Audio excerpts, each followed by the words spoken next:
Hello and welcome. I'm the Rambling Director. Merry Christmas. So really briefly, I'll just explain. I'm not going to do anything cute with it this time. I'm just going to tell you. I had the flu, and then I posted a couple videos and immediately got COVID.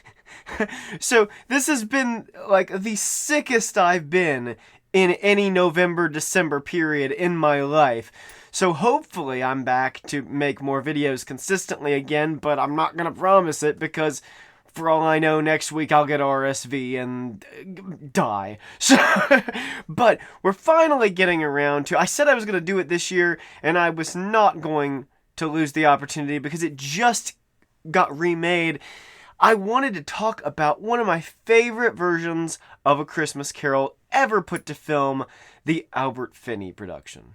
Directed by Ronald Neame, I hope I'm pronouncing that right, and with music by Leslie Bricusse, this is a classic of Christmas. The film was made in 1970 and stars, of course, as I said, Albert Finney, but it also stars Sir Alec Guinness as Jacob Marley, who, by the way, in order to create the flying scenes, spent so much time in a harness that it gave him, Alec Guinness, a double hernia, causing him to say that although he originally signed on thinking this would be an easy paycheck, it was one of the worst shoots he ever did in his professional career, and saying eventually that he actually hated the filming of this production altogether. Albert Finney was the first choice of the production for Scrooge, but without even reading the script, he turned it down and said he did not want to play Ebenezer Scrooge. Well, then they passed on the role to Richard Harris. That's right, that Richard Harris. But happily or unhappily, Richard Harris had some scheduling conflicts with another film, had to drop the role as well. So then they gave the role to Rex Harrison. That's right, that Rex Harrison. But unbelievably, it turned out that Albert Finney turned around and said, actually, I just read the script, you guys, and it turns out I really regret my decision. I do want to play this role. Is it still open? Well, they didn't want to tell Rex Harrison that, we don't want you anymore, but it just happened that Rex Harrison was involved in a play on the West End at that period of time, and said he didn't have time to do both, and asked to be let out of the contract to play Scrooge. Which meant that, in a circular sort of way, everybody eventually got what they wanted. This also gives you an idea for the people who say, why did you cast Albert Finney? He can't really sing. Well, considering that Rex Harrison was their third choice, I think it's pretty obvious that they were really kind of wanting somebody with a Rex Harrison sort of vibe, who, rather than singing, kind of speaks on pitch. And yeah, that's pretty much what Albert Finney does for the majority of this film, although not all, and his singing voice gets a lot of hate that doesn't really deserve. He's actually pretty good in some parts. In other parts, I don't think he's bad. I think he's intentionally doing this voice to sound a little bit more like an old man. This is, without a doubt, in my opinion, Leslie Bricusse's best work. It's his best music, it's his best script. I don't think he ever wrote anything better than this musical. I said in my review of the remake that I actually had the honor of playing in a stage production of this where Bricusse had added a bunch of songs, and I do think all the songs add a lot to it. But this, as a structure in terms of a movie, I think it works really well. If they added too many more songs, I think it would have thrown off the structure of the film, and I do think that actually this is one of the best paced movie musicals ever made.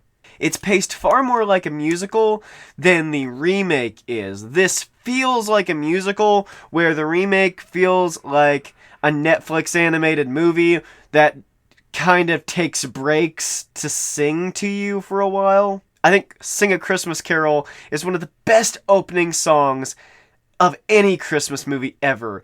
It's so Christmassy. Albert Finney, I think, is the most underrated actor to ever play Scrooge. And I know he's gotten a lot of hatred from people in the last few years, and I put that mainly down to comedian critics who, I've said repeatedly, I don't have a whole lot of respect for. They regularly misrepresent movies just to make their jokes work. And I think in this case, that's what happened to Albert Finney, because I see people making fun of him, but they're always using the clips where he's pretending to be drunk with the Ghost of Christmas Present. So, yeah, he's acting goofy and over the top and silly because he's supposed to be a drunken idiot. And I like his bitterness. He is bitter, but he doesn't act cruel. And I think that is important. I've seen some Scrooges, I mentioned this in other videos. Like, there was a Scrooge, I can never remember which one it was, and I haven't been able to find it, but I know I saw it, where Scrooge stole money out of a beggar's cup. And that just makes him entirely too unlikable. Even when he's, threatening the kids to hit them with a fire poker, he does not give the impression that he ever intends on actually hitting them. In fact, he holds back. It's a very weak performance. And I think that's deliberate. To make sure Scrooge would never actually physically assault somebody. He's just a bitter old man who wants to scare the kids. He also has some great lines, and this is what I'm talking about with Leslie Bricusse's best script he's ever written. Lines like, "That's my problem, I'm a martyr to my own generosity," as Scrooge is giving the meager paycheck that he gives to Bob Cratchit. I think that line is so funny, and when I was on stage, it got a big laugh. Fred, who is renamed Harry inexplicably, he's a little quieter than I personally favor my Freds. I like my Freds big and bombastic and with a big smile throughout the whole thing, but he's a little bit more downplayed. But you know what? It's different, and I can't ever charge somebody, charge anything against a person for being different, because I have 100 other Christmas Carol movies that I can watch if I want to see a better Fred, or Harry, whatever you want to call him. Not only is this structured like a really proper musical, but the songs, every one of them is fantastic. There's not a single song where I'm like, let's hurry it up, guys, let's move it along, which is what I felt a lot in the remake. And it's quite something to have two properties that you can compare one-to-one, apples to apples, and see, for all the visual beauty of the remake, and it is a visually stunning film, one of the best Christmas carols, visually speaking. It's just amazing how much better the music is, and how much better the direction holds up in that original film. Bob Cratchit, I think, is one of the best Bob Cratchits. He's soft-spoken, he's tender with his children, and I think the addition of the song Christmas Children gives Bob a whole character that we don't necessarily get in a lot of other versions. He also has some great little moments with his kids, like when he buys this Christmas pudding, which is barely big enough to hold in one hand, and he says, "4 pence for a Christmas pudding, scandalous," and his kids laugh. I also think it's great when he is buying wine for their punch, or rum for their punch, and he uncorks it, and he takes a sniff, and he goes, "Oh," and pretends to faint on his kids. That is just such a sweet little moment. I just love Bob Cratchit in this production. Of course, Scrooge's intro character song, "I Hate People," which was later rewritten for the stage show as "I Hate Christmas," I think this is just one of the greatest songs ever put in a Christmas musical. Fantastic intro to his character, and of course he sings it right after the lines about how if they better die, then they better do it and decrease the surplus population. And then goes into the song how he hates people. He actively doesn't care if people die because he hates the human race. That adds a lot to his character and makes him more relatable, I think, in a lot of ways, because we see that he says this nasty thing and he means it, not because he's a cruel, nasty person, but because he actively just hates humanity, and his reasoning is as strong as Guy Pearce's reasoning in the Guy Pearce miniseries of Christmas Carol. The difference is it didn't need a whole episode of a show to tell you that reasoning. They get it across very quickly and very succinctly, and in a way that makes you laugh. The song Father Christmas is another just show-stopping number. It's awesome. The urchins, the street children of London, are following Scrooge around and singing it behind his back, calling him Father Christmas, ironically. And this is setting up for the reprise later when Scrooge is redeemed and they're calling him Father Christmas because he's genuinely acting like Father Christmas. It's funny that in this production of all the productions is one of the few that keeps the hearse driving through Scrooge's house. In the book, it's supposed to be driving down the stairs and passes him by. In this one, it just kind of passes him while he's on the stairs. But it's just amazing that they kept it. I mean, there's like 3 versions that ever included it. And that's if I include the deleted scene from the Disney Zemeckis version. Sir Alec Guinness comes in, and of course his first line is, "Scrooge, hello there." I'm kidding, he doesn't say that, but boy, that would be amazing if he did. Alec Guinness as Marley. Wow, what good casting. And I love the moment where Scrooge asks him to sit down, and Marley gestures the chair, which slides by itself over to him, and then he sits down beside the chair in midair. It's a really cute little joke. It's actually 30 minutes into this film before any supernatural stuff starts, and I really respect that. They use the opportunity to fit in 3 or 4 really good musical numbers that establish London as a character, Bob Cratchit, and Scrooge as a character, and then of course, Alec Guinness gets a short little song singing about the spirits of hell. Once we launch into Christmas Past, and I love Christmas Past's outfit, it's just so Christmassy, we go to Fezziwigs and we see the December the 25th number, which was a great number that I always loved being part of. I didn't get to dance during it because I played young Ebenezer, but it was really fun just to see it represented so fully and completely in this movie again, because it had been a few years since I'd seen the film. I really love the way this musical number just gets the Fezziwig atmosphere, and the rhymes are fantastic. Now, the song December the 25th leads directly into the song You, which Scrooge is singing to Isabel, his long-lost love, all about how he let her walk away from him, then transitions flawlessly into the song Happiness, which is sang by Isabel, all about how their life is so perfect, then goes straight into the scene where Isabel leaves Scrooge, and back into a reprise of the song You, where Scrooge is singing to Isabel as she leaves. He watches her leave going out the window as his past self stands next to him in the window, and this shot alone is just fantastic. It's made even better by the fact that they cast a younger actor to play Scrooge. And so Scrooge as a young man and Scrooge as an old man are the same actor. And the continuity that it gives is really extraordinary because they actually do look like the same person for a change. And I feel like that really is helpful. And just again, it's really cool watching Albert Finney next to himself as he sings "How Could There Be Such a Fool as I," and look at himself next to himself. It's a powerful scene, and You is, I think, one of the best songs. Albert Finney, again, his singing voice is not spectacular, but the emotion that he gets across is far better. I think it's because in the 70s, they didn't feel the need to auto-tune everything to death. I mentioned before, Luke Evans is great in the remake. I mean, truly, fantastic voice.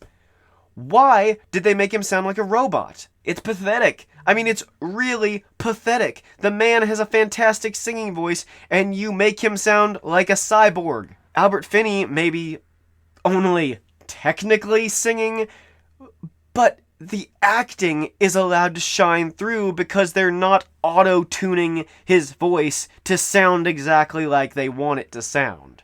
When Scrooge says, "Spirit, remove me from this place, I can bear it no longer," there's just a simple cut to Scrooge holding his pillow and crying. And it is one of the bleakest, saddest shots in any holiday film ever. Albert Finney really is one of the best actors to play Scrooge. Now, the Ghost of Christmas Present sings the song "I Like Life." And it's a great song. It starts off with a darker kind of pre-chorus where he is singing about how man is a good candidate for hell because they're so selfish and disgusting. And then he says, but, even I have to admit, life can be funny too. And he starts singing the song, I Like Life. Now, in the remake, I said I didn't care a whole lot for the way they staged that song as a pseudo-gospel number. And I'm going to stand by that, but I'll just say I actually did notice there was another problem I had with it that wasn't as clear on first viewing. In the original, this song is not a solo with the Ghost of Christmas Present like it is in the remake. This song is an education. This song is the Ghost of Christmas Present teaching Scrooge how to like life. So as they get to a certain point, he says, I like life. Go on. And Scrooge goes, I like life. And they start singing it together. Scrooge is drinking the milk of human kindness, which gets him plastered off his ass. You start to see Scrooge for the first time loosening up and becoming the man that he's meant to be. Drunk on the goodness and the beauty that life has to offer. There's a hilarious moment, too, where Scrooge goes, I like drinking the drink I'm drinking, and the Ghost of Christmas Present goes, hey, I like thinking the thoughts I'm thinking, and they jump to their feet and they're dancing, and Scrooge is floating through the air, and then together with a reckless abandon, they shatter through the window as Scrooge does this enchanting Robin Williams-esque scream, and they're flying through the air singing about how they love life together, and it's actually kind of tear-jerking, if you can believe it. And none of that is in the remake because it is a Broadway gospel number where Scrooge is moping the whole time, and Scrooge should start to be changing during the course of this song. There really is no other way to effectively do that song because it was written to be a redemption song. Tim's song is elegant, and what I like about it is I always talk about the spiritual aspect of A Christmas Carol because it's really, as Fred would say, it's kind of impossible to take anything apart from the sacred meaning of Christmas. And in this case, I think they subtly get across something that the book hints about. Remember in the book, Tim says that he wants people to see him on Christmas Day because it will remind them who made lame beggars walk and the blind to see. Well, Tim sings about a beautiful day when all will be made well and all will be well and all manner of things will be well. And it is effectively my interpretation. You can disagree, but I think the idea that Bricusse was trying to get across is that Tim, whether he realizes it or not, is singing about the day of the Lord. When Jesus returns and all is made right, and the poor inherit the earth. And I think he is, in a childish way, out of the mouths of babes, we are seeing that he kind of gets that. That there is a hope, a greater hope, that one day everything will be made right, and all the injustice will be fixed. But in a smaller sense, he's also talking about Scrooge's redemption. Because every time a soul is redeemed, that kind of is the day of the Lord. Made manifest now. The day when something that we all thought was irredeemable is made well. The editing in this film is freaking fantastic. It's one of the tightest edited films I've ever seen. I love one moment in particular. In fact, I think it's kind of the moment the whole film is about. And it's when Scrooge is telling everybody, all the party guests at Fred's party, goodbye. Now, he's forgotten that they can't see him, and he's so drunk on the milk of human kindness that he's wishing them goodbye like they've come to his party. And then he starts talking about the Fezziwig party and his past and, the Christmases we had in those days, and his face slowly starts to fall. And when he turns around, suddenly he's out in the street, and he sings the song Happiness as a reprise. And he realizes that his happiness has gone. He wasted it. He let it go. This life with Fred and his wife could have been the life of himself and Isabel. Fantastic. One of my favorite quotes in any movie ever is in this film, and again, it just shows that Leslie Bricusse was, as hit or miss as he was in some ways, in other things, when it came to Scrooge, he nailed it. And it's the line, I wrote it down, so that's why I'm reading, when the Ghost of Christmas Present says, "There is never enough time to do or say all the things we would wish. The thing is to try to do as much as you can in the time you have. Remember, Scrooge, time is short, and suddenly you're not there anymore." The Ghost of Christmas Yet to Come is impressive, and he's introduced in an impressive way. He's tall. It may be 12 feet tall, 10 feet tall. He's quite tall. Thank you very much. This is the number, the big one. The Oscar-nominated song, "Thank You Very Much. Thank you very much. That's the nicest thing that anyone's ever done for me." I love this song. This song is just unbelievable. Whether it was Leslie Bricusse or somebody else, whoever had the idea for this musical number deserved an Oscar. The premise, if you've never seen the film, of this scene is that Tom Jenkins, one of Scrooge's debtees, one of the people in debt to Scrooge, is announcing a great celebration, thanking Scrooge. They're all singing "He's a Jolly Good Fellow," and Scrooge thinks they're celebrating him. And then they bring out Scrooge's coffin. And all of the people in debt to Scrooge are dancing their way through the streets, processing the coffin, singing a song, thanking Scrooge for dying. The irony is that Scrooge does not see his coffin because he thinks that they are thanking him. He's so wrapped up in the moment, he doesn't realize that he's celebrating his own death. And Tom Jenkins actually dances on his coffin while singing the song. It's one of the best moments in any Christmas Carol ever. It is just an unbelievable song. And you think they couldn't stage a bigger musical number if they tried, but just stay tuned for the finale. The reveal of the Ghost of Christmas Yet to Come being the Grim Reaper is better than any other version that tried that reveal, although I've said before, I don't really like that, because the Ghost of Christmas Yet to Come is not meant to be the Grim Reaper. If you read the book, it's pretty clear that he's meant to be like a formless void. He's not meant to be the Grim Reaper. But if you're going to do that, I think the reveal, doing it as a jump scare, I think it works really well, and I particularly like the old organ music. It gives it a melodramatic feel that I'm a sucker for. Okay, so I said in the remake that I like that they cut out the hell scene. So let me just give you my thoughts, because I have conflicting thoughts about the hell scene. I think the fact that we see Scrooge end up in hell is unnecessary. It slows down the pace of an otherwise fantastically edited film. I think it's unneeded, and it really takes away from Marley's character as well as Scrooge. With that out of the way, let's talk about what a delicious scene this is. Scrooge wakes up in a coffin-shaped crater in hell, and Marley leads him to a replica of his counting house, which is a freezer. I mean, icicles. I mean, this place, you can feel the cold in this room. And Marley tells him that he will now be what Bob Cratchit was to him, but to Satan. So Scrooge is going to be Satan's clerk for the rest of eternity. And Marley tells him that Satan had the temperature turned down to keep Scrooge from getting drowsy. And then tells him that he'll be the only man in hell who's chilly. I think it does take away from Marley's character, though. I can't lie.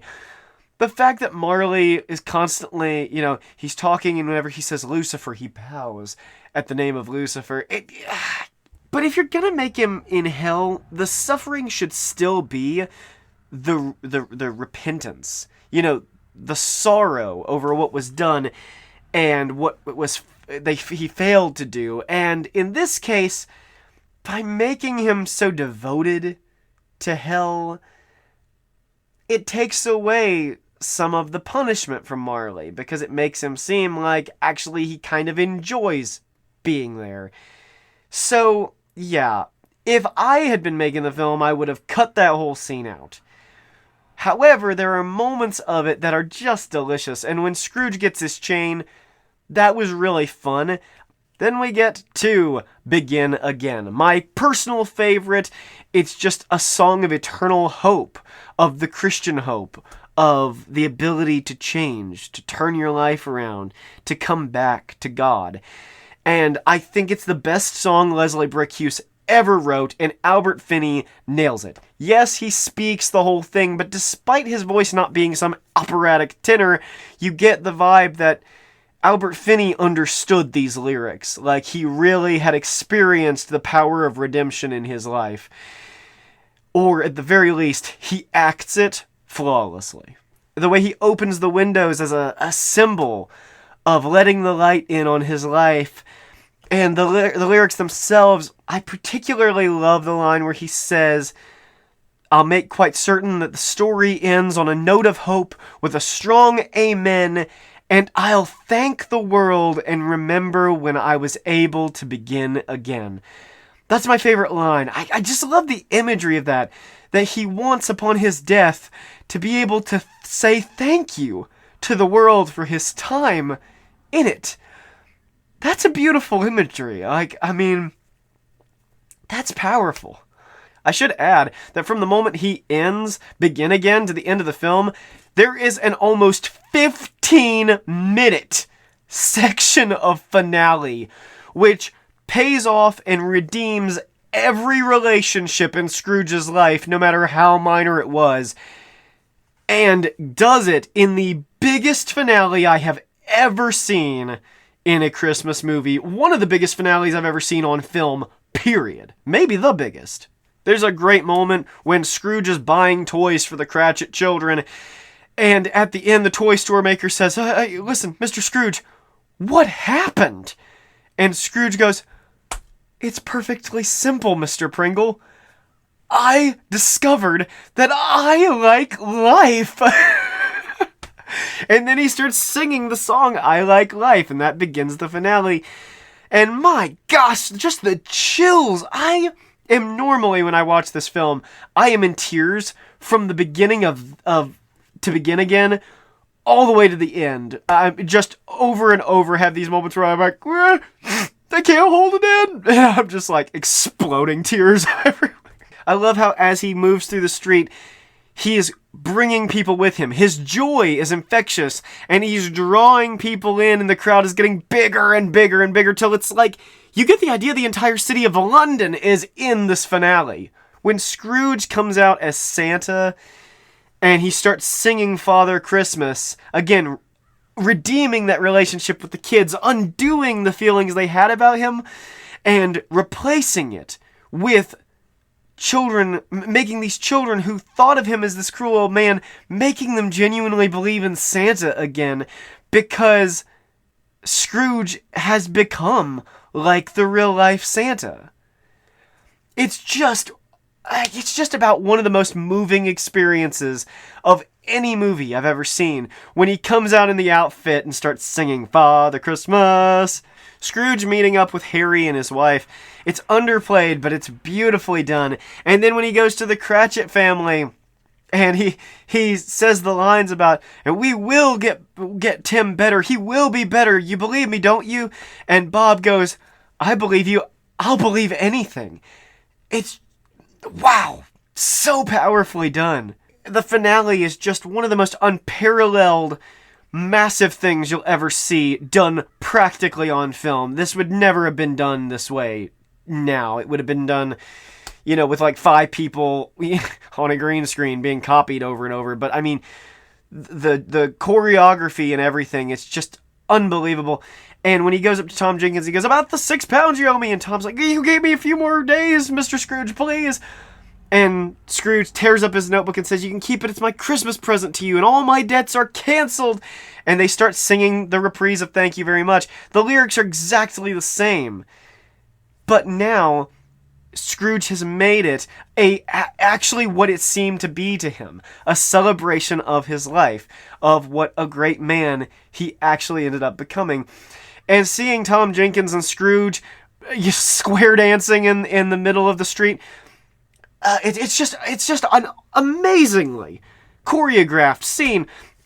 And to get even better, if you pay attention, the finale is touring through the locations that the original Thank You Very Much was going with Scrooge's coffin, but this time he's alive, and he is actually part of the celebration. If you notice also, as I said, the finale is way bigger than Thank You Very Much, and it's because that kind of vindictiveness, it's small, it's impotent. And although it's a big musical number, it can never be as big as the joy, the life-giving joy that Scrooge shared. And his joy is far more infectious because his mercy can transcend, it can move further than his greed ever could. That's a great bit of visual storytelling, and subtle too. And then when Scrooge is shouting over the finale, "Merry Christmas! Merry Christmas!" and you can tell he's really devastated by the difference he's made, devastated by the joy of it. And then he moves off and he's by himself, leaving everybody to celebrate without him. He goes home and he tells the door knocker, that was Jacob Marley's face, I don't know if any of this was real or not, but it doesn't matter. And then he says, I've got to leave you now. I'm going to have Christmas dinner with my family. And it ends on that line, and in the musical on stage, it ends with a reprise of Begin Again, and I think for a musical on stage, that is a better ending. But there's something about this massive, overblown finale, ending with this very simple, beautiful line, that really says, yeah, that's what Christmas is about. And it's just so simple and so perfect. This is one of my favorite versions of Scrooge. I think it's one of my top 3. I love this movie. I love every performance. I love everybody singing, good and bad, because I feel like it fits their characters. And I think that it would be very difficult to capture the emotion of the book better than this did by utilizing the profound gift that we have in music. Music, it is real magic, it's really magic. You really can evoke a time and place with music that you just can't do without music. And I think that's something that the original understood and the remake did not. So to me, there will always only be one musical of A Christmas Carol that is the perfect musical of this source material. And that is the Leslie Bricusse 1970 film, Scrooge.